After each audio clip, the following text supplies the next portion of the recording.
இன்றைய வேதவாக்கு.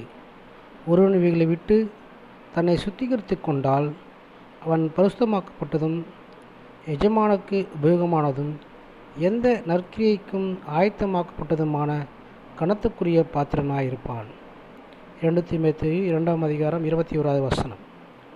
ஒருவன் தேவனிடம் கனத்தையும் அடைய விரும்பினால் தேவன் தன்னை நடத்த சித்தமான வழியை பணிவுடன் தேடக்கடவன். தாழ்ந்த சிந்தையுடையவனுக்கு தேவன் தம் தயவை காண்பிக்கிறார். நீ தேவனுக்கு உகந்த பாத்திரமாக இருப்பாயானால் கனத்துக்குரியவனாகவும் இருப்பாய். ஏற்ற காலத்தில் அவர் உன்னை உயர்த்தும்படி அவருடைய பலத்த கைக்குள் அடங்கி இரு.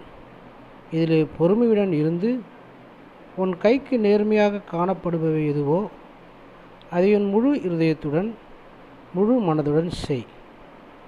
மண்பாண்டமான உன் சரீரம் சுத்தமுள்ளதாகவும் தேவன் உபயோகிக்க பாத்திரமுள்ளதாகவும் இருப்பதாக.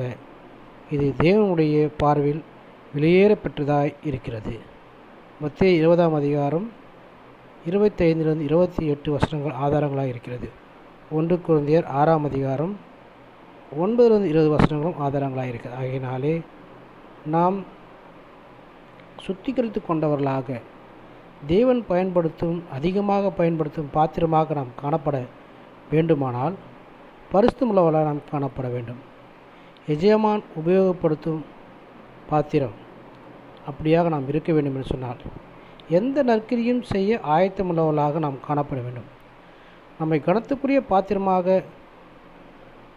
கர்த்தர் பயன்படுத்த வேண்டும் என்று சொன்னால் நாம் பரிசுத்தமுள்ளவர்களாக அதற்கு பாத்திரவானாக நாம் காணப்பட வேண்டும்.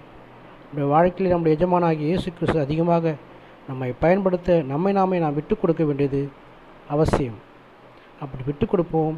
கர்த்தர் நம்மோடு கூட இருந்து பெரிய காரியங்களை அற்புதங்களை செய்வார். நம்முடைய வாழ்க்கையிலே சமாதானம் சந்தோஷத்தையும் கர்த்தர் நம்மிடத்திலே கட்டளிடுவார். நாம் அதிகமாக பயன்படுத்தும் பாத்திரமாக காணப்பட நாமே விட்டுக் கொடுப்போம். பரிசுத்தமுள்ளவர்களாய் வாழ்வோம். கர்த்தர் நம்மோடு இருந்து நம்மை ஆசீர்வதிப்பாராக. ஆமென். God bless you.